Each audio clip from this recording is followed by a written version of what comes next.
very much. And it's the first time we've had the opportunity to announce the prizes for the ISSR Book Prize at a conference, and we're very grateful to ESSSAT for giving us the opportunity to do that here. It's the 5th year of our book prize. It's been funded through the Templeton World Charity Foundation, and we're grateful to them as well. This is a genuine announcement. The prize winners do not know yet that they have won prizes, and none of them are here. So they're not able to accept the prizes in person, but I'll say something about each of the books on their behalf. And having given you the hot news of who's won the prizes this year, then I'll take a step back and give a quick overview of the books that have won prizes over the last 5 years. We give 3 prizes every year, one to an academic book, a kind of research monograph usually, and this year that goes to Peter N. Jordan for his book, Naturalism in the Christian Imagination, Providence and Causality in Early Modern England. It's an intriguing fact that the expansion of naturalism in the 17th century arose within the Christian doctrine of providence, not in opposition to it. And in this highly informative book, Peter Jordan shows how theologians and natural philosophers of the period wove naturalistic explanations into their Christian understanding of God's activity in the world. And this 17th century discussion of providential naturalism is highly relevant to debates about religious naturalism in our own time. So that's the first prize to Peter Jordan. Secondly, we gave a prize for a book for general readership. And this year it goes to Philip Goff for his book, Why? The Purpose of the Universe, published by Oxford University Press.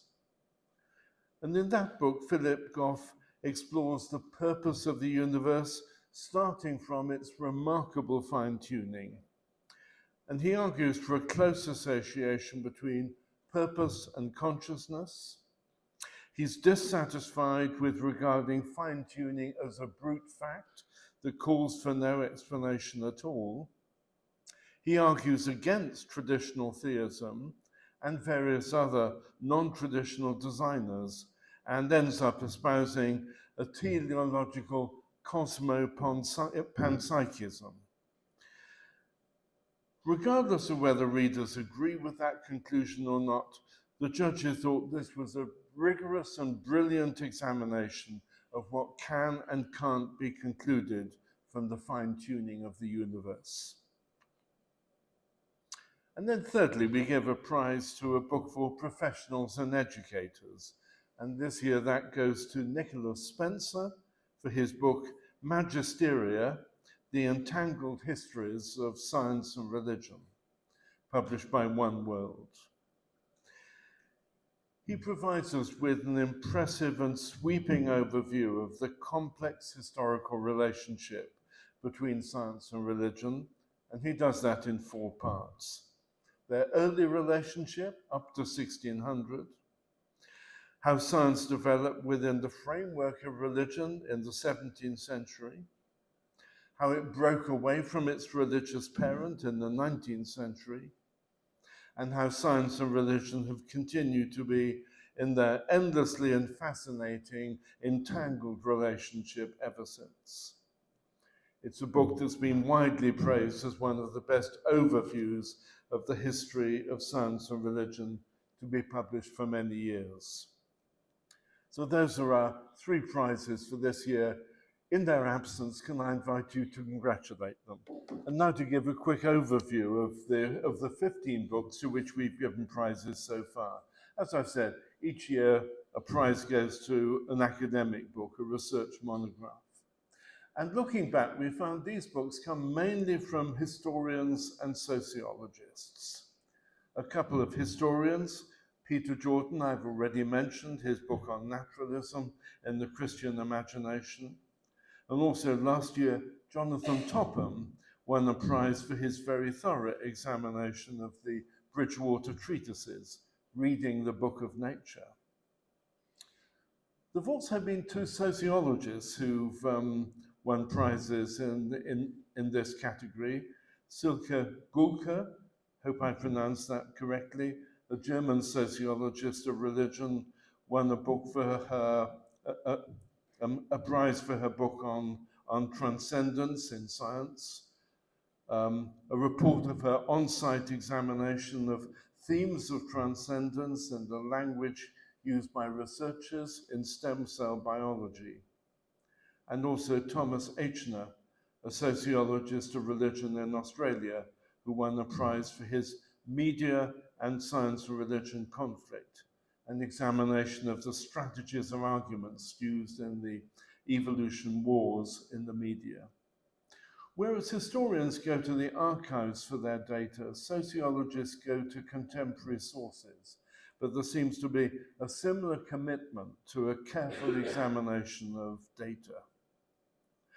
And there's been one more academic prize winner, Shoaib Malik, a research chemist turned theologian of Islam and other Abrahamic traditions, for his thorough examination of the Islamic literature about evolution, much the most in-depth study of Islam and evolution that's been published so far. Those are the academic books. As I said, each year we give a book to a prize for the general public and for professionals and educators. And to be honest, there's not so much of a sharp distinction between those two categories. So I'm going to take the 10 books that have won prizes in either category and look at those together. 4 of them come from scholars in religion departments in universities in the US, who seem to approach religion and science as part of the broader topic of religion and culture. And these 4 books are Christopher White in Other Worlds, focusing on how fantasy fiction is helping people to continue to believe in an enchanted world. Ariel Glucklich in The Joy of Religion, exploring various perspectives on the nature of pleasure in the spiritual life. John Lardus Modern in Neuromatic, exploring the entangled histories of thinking about religion and the brain. And Donovan Schaefer in Wild Experiment, exploring how changes in our understanding of the relationship between thought and feeling affects how we see the relationship between science and religion. And I'd also like to mention here, again, the book by Nick Spencer for his overview of the entangled histories of science and religion. And my friend and colleague John Brooke told me with a twinkle in his eye that he thought it was the best historical survey to be published for 30 years. Then we have 3 books in which scholars with expertise in specific disciplines bring that expertise to bear on particular well-delineated topics in science and religion. And here we have Agustin Fuentes, a primatologist, in Why We Believe, looking at how belief has evolved in an evolutionary perspective. James Jones, a psychologist, in Living Religion, looking at religion from the perspective of embodied cognition, the same topic as Tobias Tan has explored in his book. And Philip Goff, a philosopher, in Why the Purpose of the Universe, looking in a closely argued way, as I said, at the fine-tuning of the universe. We limit ourselves to books that have been published, written by not more than 2 authors. And we've given prizes to 2 collaborations. One, a collaboration between Andrew Briggs, a physicist, and Michael Rice, an educationist, who collaborated in a book on human flourishing. And also a prize to Calvin Mercer, a religionist, and Tracy Trothan, a psychologist, collaborating in a book on religion and the technological future. So those are our 15 prize-winning books so far. As I've said, we're grateful to TWCF for the donation that's enabled us to run this book prize, and we believe it's fulfilled the 3 objectives set out in the donation agreement. 1, to be a catalyst that transforms careers and sparks innovation through making those outside of the mainstream science and religion community, as well as those within it, aware of what are considered to be the best new books on the topic. And secondly, to help people realize that outstanding books in the field are written by a wide diversity of authors.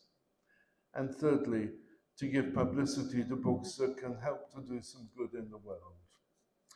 Thank you for this opportunity to share the ISSR Book Prize. Thank you very much.